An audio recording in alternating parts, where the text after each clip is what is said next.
Yes, hello, welcome back to Learn and Share with me, Faraj. Thank you for subscribing and thank you for following. Today, we are going to look at another episode of Canva. That is, we are going to learn how to easily blend our images or backgrounds in Canva and create very wonderful designs in just a few minutes. All right, let's get started. Once you open your Canva, your working area like this, let's begin by let's say I have a background. Let me just select this background here, and then I'm right clicking. I'm saying set image as background. Now I have this pinkish background. So the next thing, I'm going to add an image. So let me add this image here that I selected earlier. All right, just by a simple click, I'm going to remove the background over there. As you can see, the magic is happening, and in just a few seconds, the image is very clear.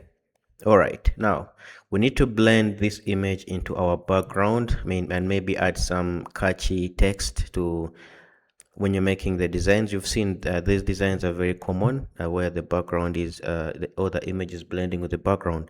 All right, let's get started. It's very simple. Just click on your image and then move to the apps.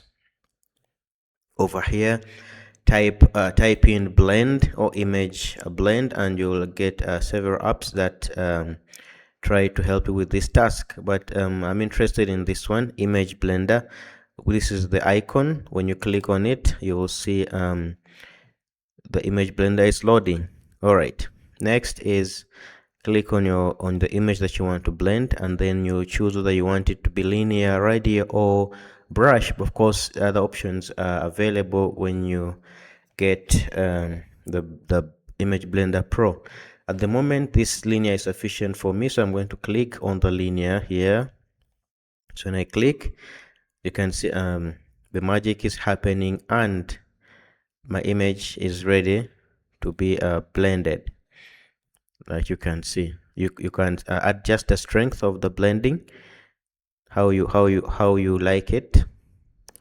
You see that? So let me reduce a little bit, and then also adjust on the height from here. You see that? So the image is fully blended into the background, as easy as that. Of course, then you click on save, and that's done. Make it bigger if you like, and easy peasy. You get it? You want to add text, you can also add text. Maybe you're advertising, you're making a poster about the internet. Maybe I just write the word enjoy your unlimited internet, for instance, and just place it where I want it to be. Okay, make it bold and maybe add some effects to it, some outline, make it white. Boom, and there we go. As simple as that. We are done blending our image. Yeah, that's how you do it, and you can explore it more when you're creating different designs. Thank you so much for subscribing. Thank you for following. See you again in the next episode.